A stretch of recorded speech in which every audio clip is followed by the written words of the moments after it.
Si estás aburrido de hablar en silencio con tu conciencia, La Tertulia es el podcast que necesitas. Un espacio de coconstrucción entre gente que se conoce y tiene ganas de discutir temas que surgen de su cotidianidad. Se puede hablar de todo, y las opiniones corren por cuenta de quien las dice. Una vez por mes nos juntamos y elegimos los temas que a los tertulianos más les interesan, con picada de por medio y algo para tomar como excusa para que todo fluya. La Tertulia, un podcast que te dejará pensando.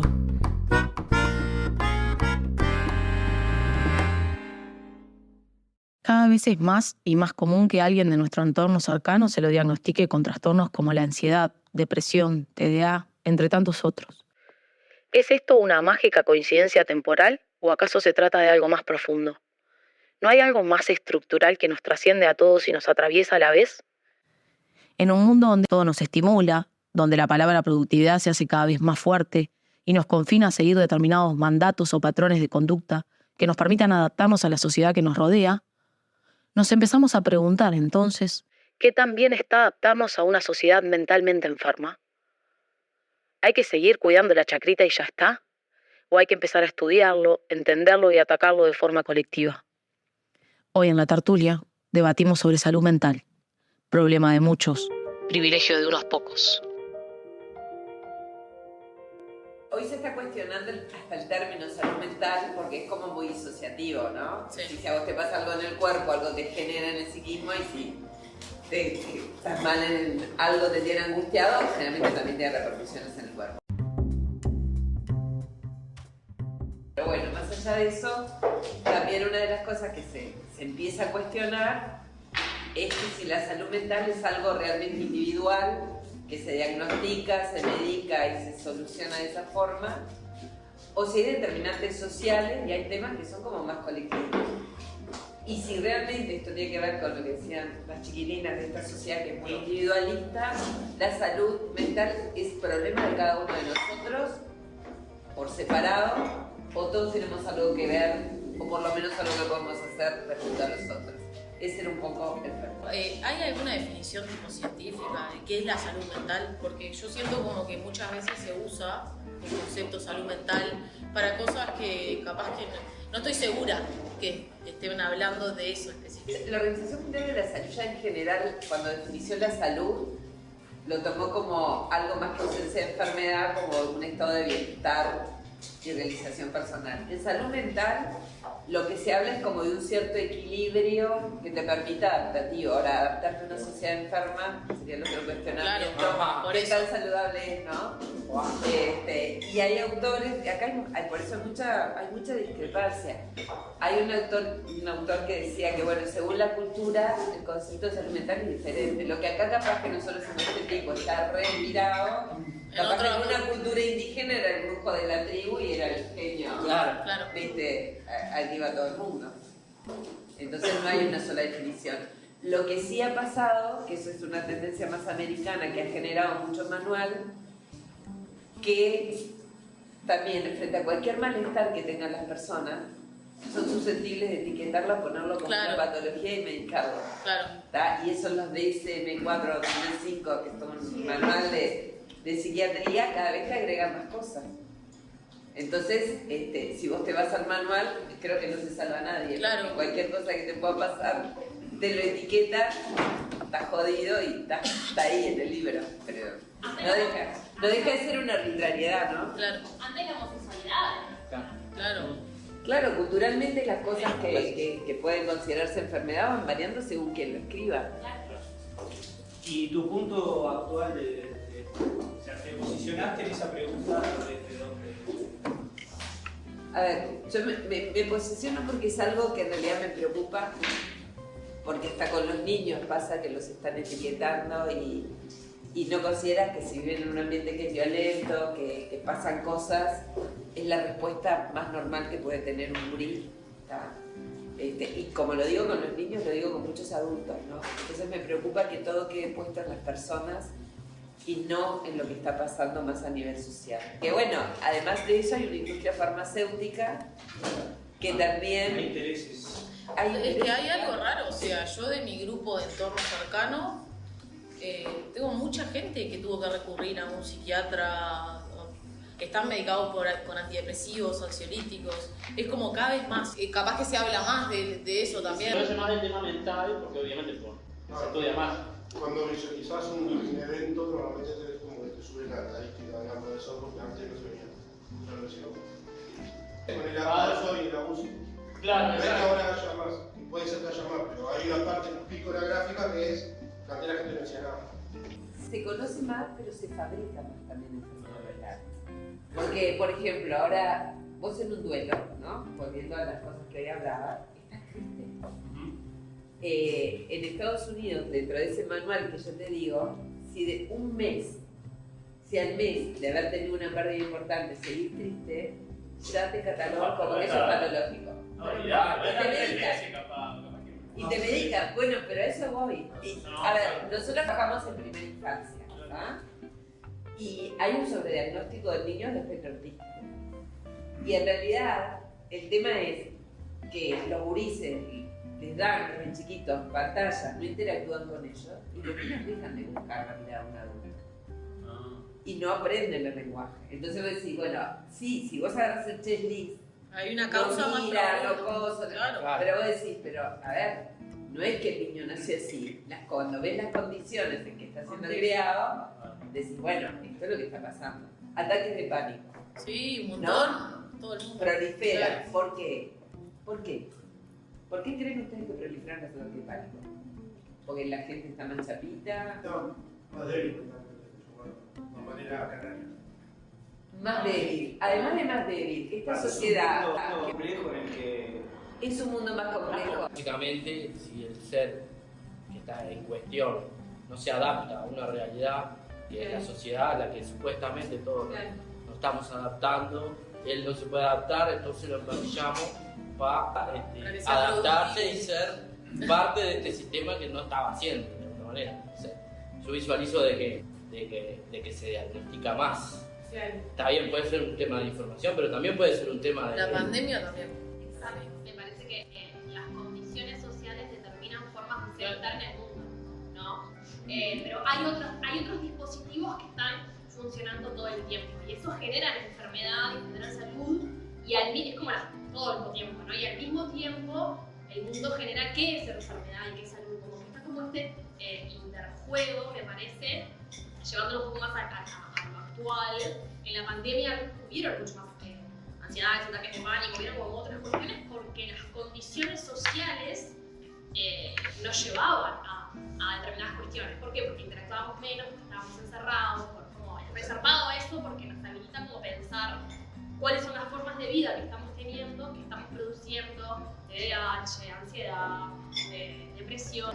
Yo ahí hay una cosa desde el punto de vista de... Yo estoy por terminar la facultad. Tengo muchos amigos, conocidos y gente cercana con problemas de trastorno de atención, con problemas de ansiedad, con problemas de depresión.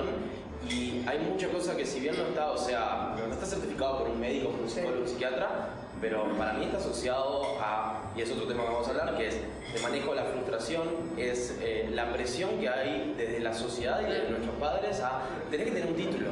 Si no tenés un título no sos competitivo, si no sos competitivo no podés, y todo eso que nos meten en la cabeza todo el tiempo, y no sé, y que la inteligencia artificial no va a sacar el trabajo, entonces tenés que, un problema de eso, bueno, necesito terminar la facultad en 5 años, en 6 años, se dice que la facultad se termina en 6 y yo voy 7, para mí entonces ahí es súper importante que, si bien yo creo que en la salud mental hay un factor muy grande que es individual, que es el trabajar uno mismo, también hay, y ahí por eso me parece que no tiene que ser exclusivo, es la forma en la que te condiciona el contexto en donde vivís, o sea, y para mí esto es un claro ejemplo, no sé, y no quiero ser determinante, pero para mí es claro de que lo individual es súper importante, pero es imposible negar de que existe un factor. Es que termina siendo en un punto hasta violento negar como las condiciones estructurales. No significa que no podemos mudarnos donde estamos, porque si no nadie le podía terapia. Claro. O sea, no, está. Si no puedo mudar donde estoy completamente determinado por mi entorno, pero negar que hay condiciones estructurales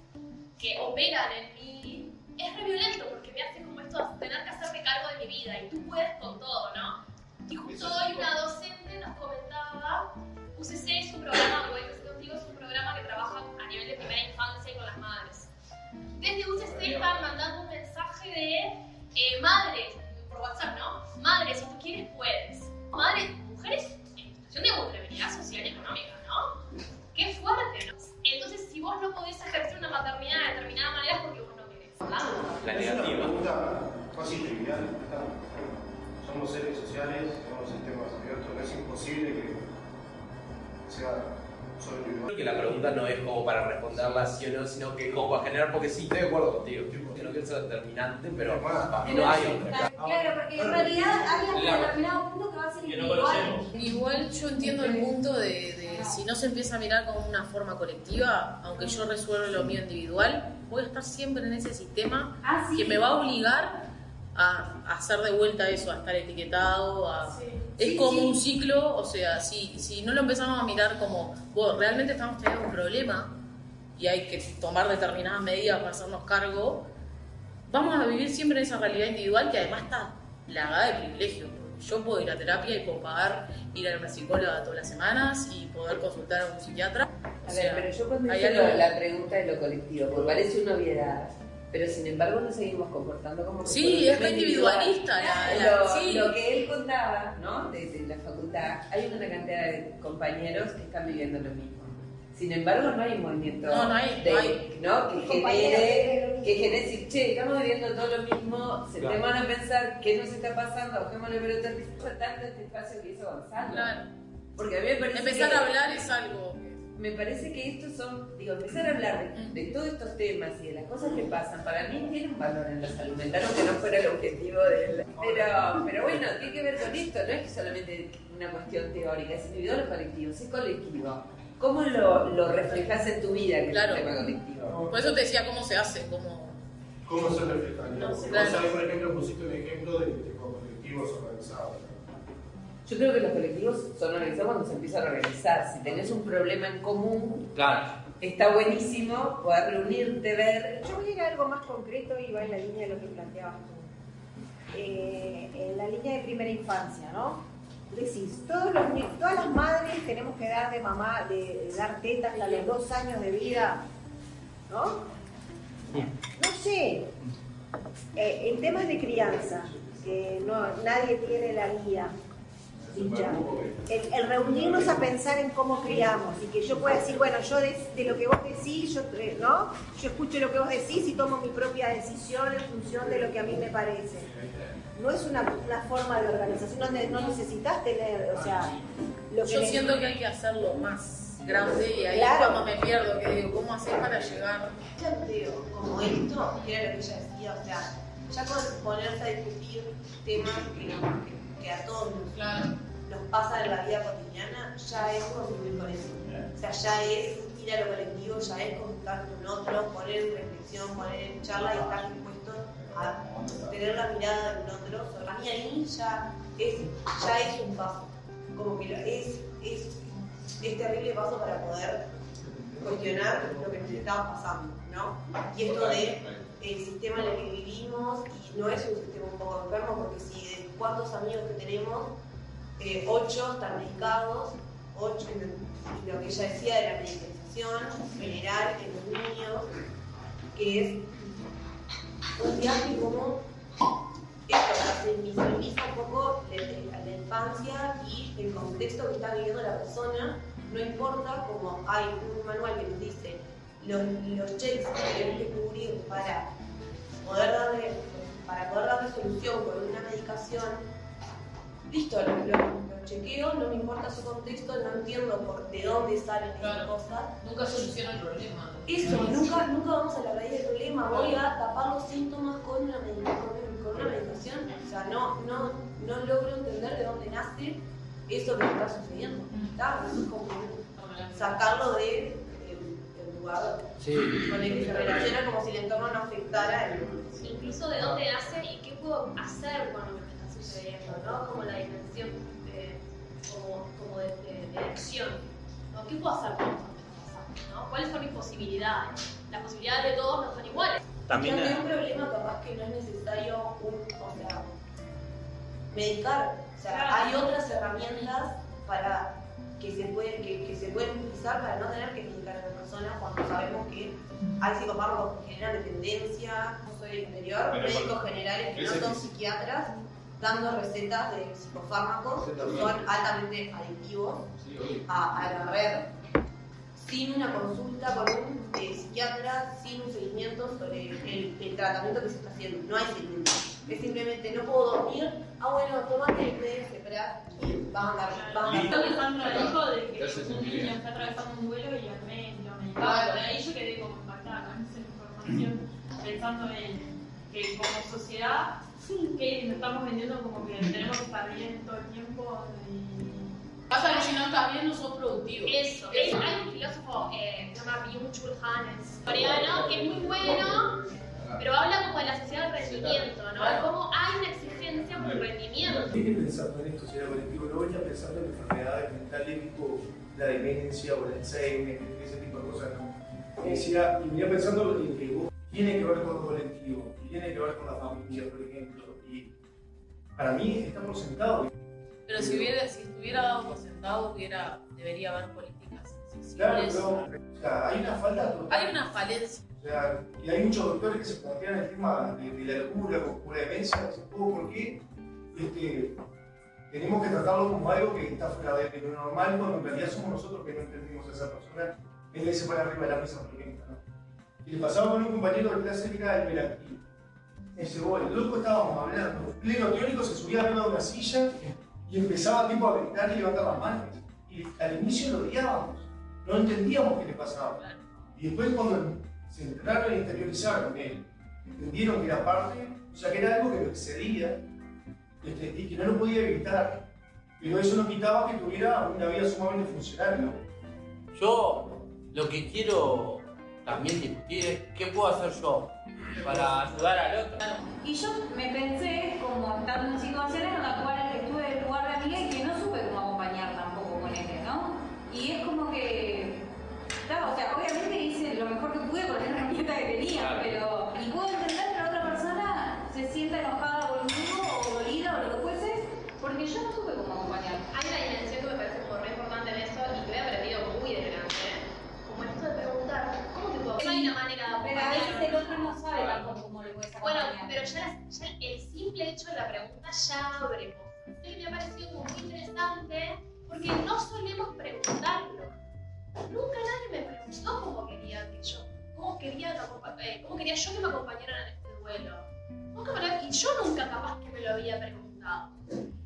Me parece que la pregunta abre cosas porque no hay forma. Igual ahí me parece que hay algo que no sé si está muy bien, porque, o sea, cuando vos le estás preguntando a la otra persona que está mal, depende del nivel de mal que esté, ¿no? Claro. Si se sintió a alguien y es algo, bueno, está, yo no sé, ahí capaz que te puedo preguntar. Pero si es alguien que está deprimido, capaz que la puede decir un poco mejor. No sabe ni él. No, a veces sabe mal, porque te dice, no, quiero estar solo. Y estar solo es lo que no tiene que estar. Entonces, a veces esa pregunta, o sea, si bien entiendo lo que vos decís, estoy de acuerdo, pero a veces hay que tenerla como con cuidado y tener un poco de objetividad y decir, la persona a la que te estoy preguntando, ¿tiene propiedad de saber qué es lo que quiere realmente? En casos complejos como una depresión, sí. O sea, entiendo que justo trajiste un caso como de mucha complejidad. Estaba trabajando duelos, violaciones, como cosas como jodidas, pero que... Pero a veces la persona que sufrió una violación tampoco sabe. No, pero me parece que la pregunta ya abre cosas. Yo estoy diciendo eso, la pregunta abre cosas. También creo que como que dentro del sistema de acompañamiento, digamos, como que no hay una fórmula única. Por eso, pero me parece que en esto de no hay una fórmula única, al menos la pregunta abre cosas. Y nos cuesta a nosotros, psicólogos, nos cuesta a nosotros no caer en esto de heroísmo, si de todo lo podemos, si yo voy a poder rescatar a esta persona. Y hay veces que no. Hay veces que tenemos nuestras limitaciones y nos conecta con nuestras propias limitaciones el no poder hacer nada. A mí, la propuesta original y parte de la aplicación me dio a pensar dos cosas. Una es, identificado el problema de salud mental o de poca salud mental, sí la solución puede ser individual o colectiva. Ese es un tema de discusión que creo que se trató en la mesa. Pero el otro, que ella igual lo tiró vos, es si efectivamente el problema mismo no es una construcción social. Claro. O sea, si nosotros como sociedad no estamos construyendo problemas de salud mental que quizás no son mentales y la sola palabra, o sea, la sola idea de transmitir que es un problema de salud mental no es el problema en sí mismo, porque capaz que no es un problema de salud mental, que es un problema X, un problema social. El ejemplo de esto es por las expectativas que te dio en una sociedad de rendimiento, que ya ahora ni siquiera es para tu máximo desarrollo, ¿no? Porque esa fue la primera venta social. Ahora no te sirve para nada. Que podías hacer cualquier cosa, estudiar más. Ahora ya no es para realizarte, ahora es para sobrevivir, ¿tá? Porque la ansiedad se crea también. Exacto. Ahí va, ese es el tema. Y esa es otra lectura totalmente distinta de decir, bueno, en realidad lo que me está pasando a mí, en realidad es un problema de salud mental. O sea, yo lo voy a solucionar en una terapia, o en realidad es un problema mucho más amplio, decir, en realidad esto no es un problema mío, no es un problema mío, es que la sociedad me exige, me transmite ideas, cosas, que no tendría que ser un problema.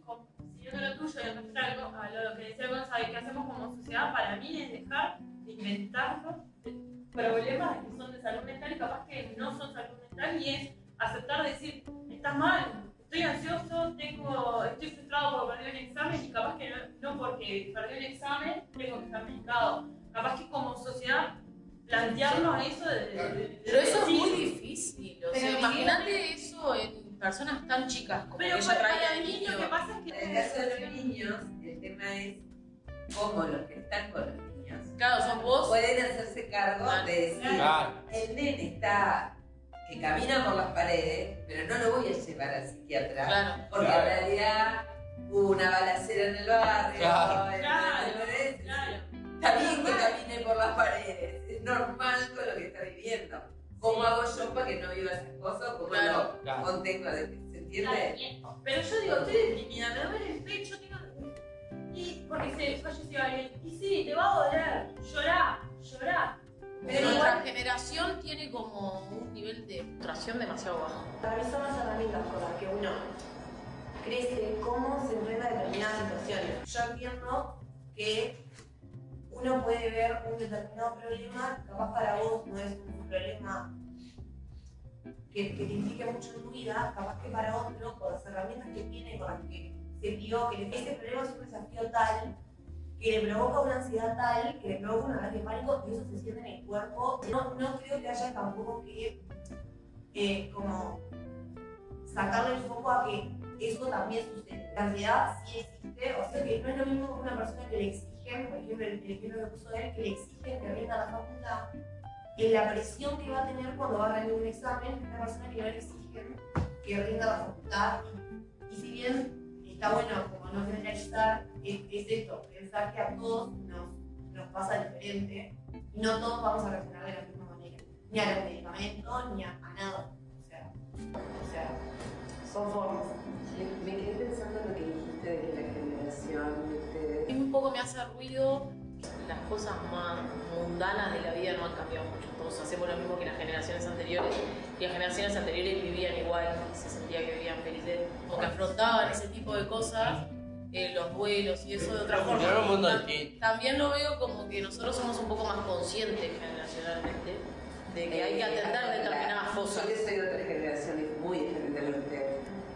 Es muy diferente la vida en la que yo me crié. El manejo del bombardeo de información de esta generación es salado. Es muy difícil de manejar cuando en todos lados todo el tiempo te están sacando. Claro. Es más, en esto de la ¿Vos sentís que vivían más tranquilos ustedes? Obvio. Era otro ritmo. Ustedes estaban como más aislados de... No es que estés aislado, es que se producían pausas que permitían que los estímulos cerebrales no llegaran al umbral o que volvieran a conectar. Me parece que también nosotros tenemos como una dimensión de que las certezas con las que nuestros padres se criaron, ¿no? Como la certeza de la familia, la certeza de la familia constituida, ¿no? Tradicional, la certeza del trabajo para toda la vida. Hay como un montón de certezas que nos dan un montón de seguridad que nosotros ahora no tenemos, y esto también es como, es eso, tipo, cualquier cosa puede pasar en cualquier momento, te viene una pandemia, te quedas 2 años encerrado dentro de tu casa, entonces eso genera cosas. Me parece como también importante destacar que la generación de nuestros padres haya sido más funcional en un sentido, estos temas que estén como tanto de la mesa, no hace que estén del orto. Para mí es una sobre, por eso decía lo del mundo más complejo. Pero hoy tenés existencia de personas que viven, como decíamos, en balaceras, existencia de personas que están debatiéndose si crear una inteligencia artificial es crear un ser o estar hablando. O sea, estamos hablando de posibilidades en el mundo. Abrís un tema, decís, hoy quiero hacer una nueva dieta y tenés 3 días leyendo información de diferentes posibilidades de dietas y cosas, entonces eso sin duda sobrecarga cualquier sistema cerebral. ¿Por qué tenés que hacer todo y absorber toda la información de todo? Yo lo que digo es que no es tan sencillo cuando toda la información está sobre la mesa, decir, ¿por qué te quedas con las 3 primeras? Porque el hombre, el ser humano, para mí, no puede absorber todo. Si te quedaste con las 3 peores primeras, y lo lamento, pero vos no podés absorber todo. O sea, si vos querés seguir Instagram en todo momento, ver todo lo que sea, no sé qué, y no te va a elegir. No quiero, ¿sabes lo que es? No. ¿Ser buena pareja de sexo? No, de ninguna manera. No, hay que elegir. O sea, mirar todo el Instagram de todo el tiempo. No. Ya está. Vos querés hablar la pero vos sabés que hay mucho más y eso te da ansiedad, ya está. Sí, y ese es el problema, de que te genera ansiedad porque no vas a poder absorber todo. Esto como que en realidad, más allá de ser en un momento individual, seguramente es colectivo. Que probablemente sea individual y colectivo. Sí, no, claro. Una o la otra. Pasa que también si hay un tabú, por ejemplo, decir, no sé, las murgas te cantan de la salud mental o hay muchas cosas que el diálogo está hablando de salud mental, pero hasta que no se pueda asumir y decir, mira, voy a hacer un grupo, por ejemplo, voy a decir la tertulia, voy a hacer un grupo porque estoy deprimido y quiero juntar gente que esté pasando por temas. Justo con mi historia. Sonete que sos, boludo. Sí, sentirse. Creo que siempre hay un punto donde todavía existe. Creo que lo colectivo que decíamos, ¿a qué puedo hacer? Es seguir contribuyendo a que no sea tabú decirlo. Después en situación más de contexto capaz que es más difícil. Hoy en día en redes está muy presente el discurso de autoayuda y a mí, como esta pregunta me trae a lo individual de que también nos tratan de vender de que si no salimos de la depresión es porque no queremos. Hace que uno se sienta culpable por la situación en la que está pasando, ¿no? Encima de que está pasando una situación que no está buena, que necesita un acompañamiento terapéutico justamente, encima de eso me siento culpable porque miro toda la información que me bombardea y me dice que yo tengo que salir de esto, que si voy al gimnasio me despierto a las 5 de la mañana y medito, se me va a pasar la vida. Es un discurso instalado, el discurso de la autoayuda, el discurso de tú puedes, el discurso de... Y por eso yo hoy en el otro tema traía como esto de que es un sistema que nos lleva a individualizar porque separados somos más fáciles de controlar. Me refiero a un sistema que produce cuestiones. Entonces, hay un textito que se llama Que lo romántico es político, que habla como de la dimensión política, de lo romántico, la dimensión política de la salud mental, en esto de que si somos personas individuales, el control social es mucho más sencillo. Somos colectivos, ya se complejiza el asunto. Puede ser que la sociedad moderna con mayor índice de problemas de salud mental es conveniente para el sistema. Sin duda. La salud mental va desde un lado colectivo, pero por todo lo que estuvimos tocando en la charla, de que, bueno, de un saber acompañar, de poder guiar a alguien, ¿no? O sea, y un saber acompañar no solamente tiene por qué ser alguien, un amigo o algo, a veces puede ser un compañero de laburo, que considero de que también yo tengo que saber cómo manejarme individualmente para poder también un poco, por lo menos manejar mis herramientas como para poder darle herramientas al otro, porque si no, tipo, vamos a juntarnos todos colectivamente sin herramientas y vamos a meter juego todo. Por algo hacemos terapia, porque tenemos cuestiones individuales a trabajar, porque las dos cosas son reales. Bueno, yo ahí con lo de la terapia, o sea, sí coincido con lo de la terapia, pero coincido de que tenemos plata. no todos podemos hacer terapia. Me quiero centrar más, yo me quiero centrar en la idea de cómo yo puedo ayudar al otro. Y en ese sentido... una guía. Quiero una guía. Paso a paso. Pero como no hay una guía, ¿tá? Todo el mundo hace lo que puede, ¿no? Y yo hago lo que puedo. Y a mí lo que me sucede cuando el otro O sea, yo no puedo mejorar la vida de gente que no conozco, que no me vinculo. Pero sí puedo, capaz que ayudar a un amigo, que simplemente yo siento que me transmite una idea en la cual es autodestructiva. Entonces, frente a esa idea que transmite el otro, yo puedo hacer algo. Y a mí lo que hago básicamente cuando veo ese tipo de ideas que a mí, mi percepción desde mi individualidad, yo creo que esta idea no está buena, que me está transmitiendo el otro, voy y le digo, oye, esta idea. Y empiezo a hacerle preguntas y a cuestionar. O sea, esa es mi receta para ayudar al otro. Pero no sé cuál más y no sé si cada uno construye la suya y cómo la hace. A mí me parece, por ejemplo, que individualmente lo que podemos hacer es aprender a identificar lo que nos pasa a cada uno, primero, y con eso, para mí, estamos haciendo algo. Porque cuando vos identificás lo que te pasa o lo que le puede pasar al otro, ya tu manera de tratar a la otra persona cambia. Me parece que, bueno, empezando a identificar, capaz que uno como hijo, uno como que estás contribuyendo. Y desde ahí nace el proceso de empezar a ir a terapia, yo sabiendo, primero el proceso de reconocer el problema y después el proceso de aceptar, de algo que le hace bien a uno. Y lo que le hace bien a uno como que lo tiende a compartir. Entonces, en mi entorno, gente que veo que está teniendo los mismos problemas que yo tuve en algún momento, mi manera de ayudarlo es como intentando que él se anime a... Lleva a estar siempre a terapia. O sea que la sociedad debería, los que pueden ir a terapia deberían establecerse en un punto para poder bajar al que no puede. Para mí ahí no solucionás el tema de raíz, porque los que acceden a eso... Pero ahí creo que hay una cosa que es, si vos estás, que no creo que nadie lo esté, ¿no? Pero si vos estás 100% bien, no vas a terapia. Tiene la canción que dice de cerca nadie es muy normal. El cuarteto. A ver, esto de que estar mal o estar bien, a todo el mundo le pasa cosas. Lo que pasa que... Ahora, la terapia no debería ser el único espacio donde uno pudiera... Por eso existe la tertulia. Y sigue siendo más barato. Y más barato. ¿Los amigos sustituyen la terapia? No existe eso, no sé. Pero los amigos pueden tener un efecto terapéutico. Y ahí lo terminan concluyendo que es colectivo, porque necesitas socializar. Necesitas al otro. Sea quien sea, tu amigo o lo que sea.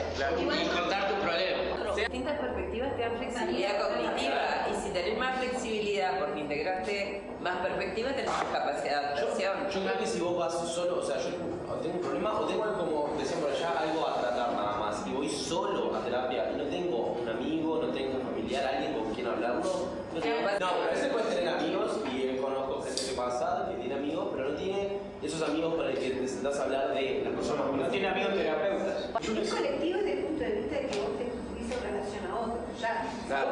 Si nadie te habla, nadie te mira, cuando nacés te morís. Ya, o sea, ahí ya hay un vínculo. Ay, es verdad, qué salado. Hay un vínculo intersubjetivo. Sí. Había un emperador que había, Federico II, que hablaba muchos idiomas porque había sido criado en la calle y él creyó que trayendo niños y poniéndole nodrizas de todas partes del mundo iban a hablar. Las nodrizas no les podían hablar a los niños. Los niños eran cuidados, lavados. El experimento era ver si un niño no le habla, ¿qué idioma va a hablar? ¿Qué idioma va a hablar? Ninguno. Ninguno, no, se murió.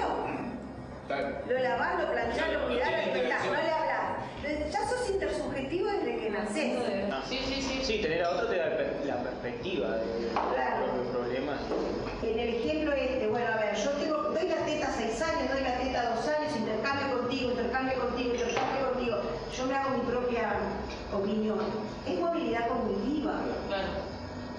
Y poder compartir el punto de vista del otro. Ahí capaz que abre otras puertas que son, bueno, por ejemplo, las redes, ¿no? Cómo se distribuye la educación o la información y cómo empiezan a prevalecer muchas veces los positivos, ¿no? Claro.